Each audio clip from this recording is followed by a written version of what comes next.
Hi, I'm Susanna Simmons. I'm a grad student at CU Denver, pursuing my master's in information and learning technology, master's degree. And this is my final project on my studying of the code combat affinity space. This is part of my games and learning elective course, which I have absolutely loved. So I'm very excited to tell you about my experience with code combat's discourse and affinity space. I'm picking out 3 key features that I really enjoyed about the space based upon James Paul Gee and Elizabeth Hayes' Nurturing Affinity Spaces and Game-Based Learning journal article. And I'll just go ahead and tell you exactly what those are. If you look down here, the development of both specialist and broad general knowledge are encouraged, and specialized knowledge is pooled. The second one, there are many different forms and routes to participation, and a view of learning that is individually proactive but does not exclude help. It's encouraged. I'm going to talk about each one of those in more depth, but I wanted to give you an overview of what I'm going to be talking about today.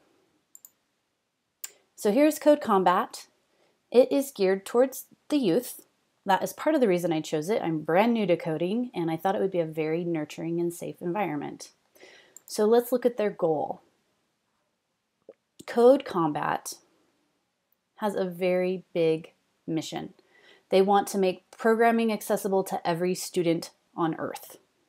Okay, here's the team. They all have really cool avatars. This is an open source game, and it is incredibly well designed. You want to keep participating even when you're failing repeatedly, and I'll show you that a perfect example of that in my experience. So let's go on up to the forum, aka Affinity Space, what they call discourse. When you look here at the URL, they're saying very obviously, we're going to talk to you like you're a coder until you eventually become one. It's just immersing the student in that world. You can go through all the categories. This is the landing page. They've pinned really important information here at the top. And then when you scroll below, there's the latest news and so forth. If you look here, they have quite a bit of volume. So one of the main things is it's important to not create a new topic until you have searched or you have gone to the frequently asked questions. Learn to find your answers, because if we all posted new topics, then we would have a whole lot of repetition. And given all the viewers and participants, they need to keep that to a minimum. Let's go ahead and look at frequently asked questions. We'll also talk about all these different categories. Okay, so here's where we're going to go first. Frequently asked questions. If you're having trouble with your code, you want to come here first. You're just not figuring it out. This is a great resource. If your game isn't working, like it's crashing, it doesn't load, those sorts of things.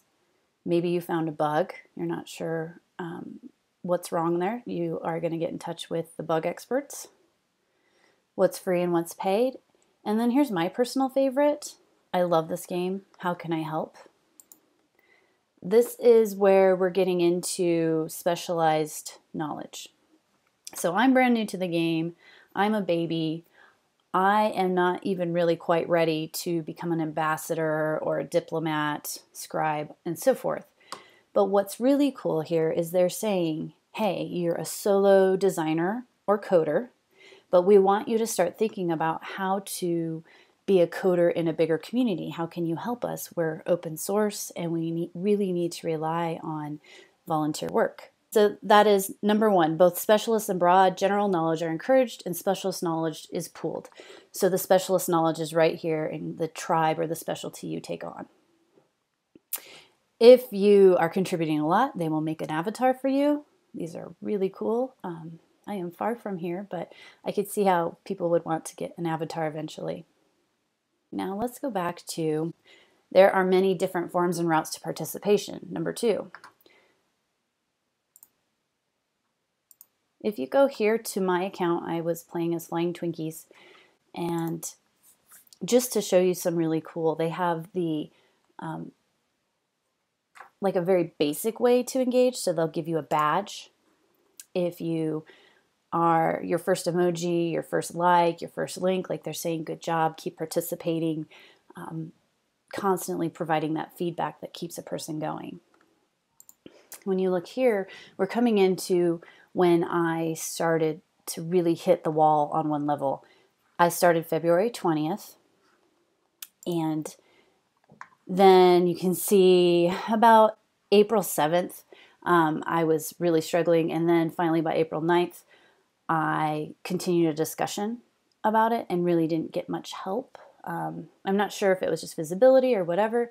So let me show you what the problem was. This is Munchkin Harvest, and you need to be able to cleave, which means kill a bunch of enemies with your sword. And so here's cleave, and we'll run it. The particular sword I'm using doesn't seem to be able to cleave. It's a little slow.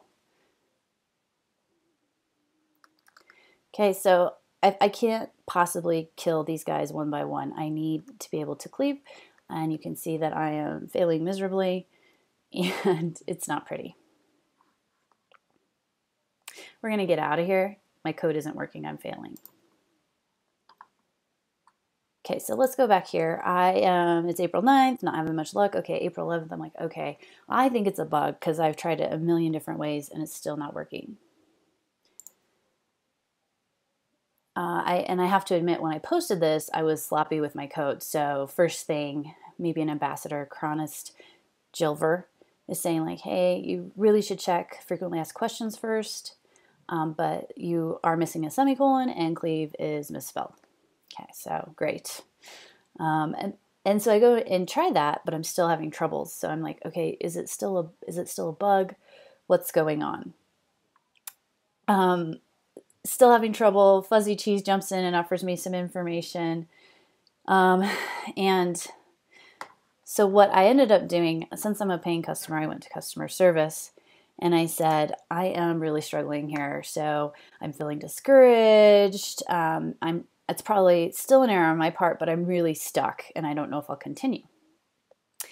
And Michael, who's also Maka, who's the creator of the game, he was saying, hey, no big deal. You just need to update your equipment. Make sure your sword can cleave. So I'm like, yes. I go back in. And I'll show you, it was a very different game the next time.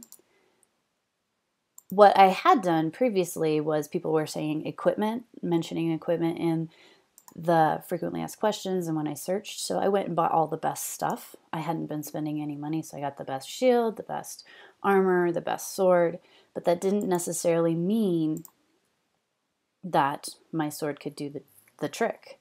So I have this really expensive sword here, but what I really needed was the long sword, and it cleaves right there. So I equip myself. And I have to show you that I actually got past this level, because there was a time when I was telling my friend about it. This was my aha moment when I was telling her, she's one of my classmates. I said, my sword wouldn't cleave. And she was looking at me like I was crazy. And I was looking at her like, how come you don't understand what I'm saying? Like, this is a big deal. And that was when I realized I'm in it. The discourse has sunken into my skull, and I am really thinking like a code combatter.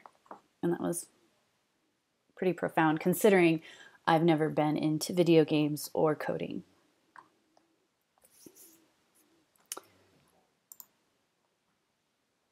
So let's see how it works with the right equipment.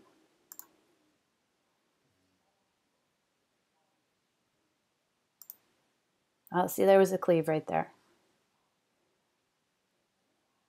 And then you see that I can fight until I get the power to cleave again, and then it's just this big bloodbath. And kill all the munchkins, a friend comes in and helps, and it's a glorious thing. So you can see I'm winning. Let's go ahead and jump out of there. So I come back and I say, all right, here's what I've learned, everyone. Always check frequently asked questions. I had expensive armor and sword, but it wasn't about money. It was about its ability to cleave, and keep trying even if you feel like an idiot. Maka jumps in from our email conversation and said, yes, lessons 1 and 3 always apply, even outside of programming, which I thought was really sweet. And there was this extra level of support coming in, which was great. So this leads to my final piece or feature, is that this affinity space adopts a view of learning that is individually proactive, but does not exclude help. It's encouraged. So I was wondering why people were like they weren't giving me the answers. They were just kind of like piece feeding me until I finally figured out, well, I feel way more accomplished now that I had to kind of go through all the trials and tribulations to learn that lesson. And when I tie that into my whole experience with games and learning, I feel like my participation in my games and learning class is its own affinity space. We talk through our readings. We have these conversations like in this Guy and Hayes article. We use hypothesis, and you can see me and my classmates are just kind of rapping out about different things and getting new ideas about articles we want to read. We're also talking on Twitter. We're sharing on our blogs. And so this is an affinity space that's saying, hey, we're all out there trying our different games and their affinity spaces, and here's our successes and failures. And I would say that's been the biggest thing I've taken away from this course is if you want to learn something, particularly online, find a good affinity space, and that will exponentially improve your experience. Thank you so much for listening, and I hope you have a great day.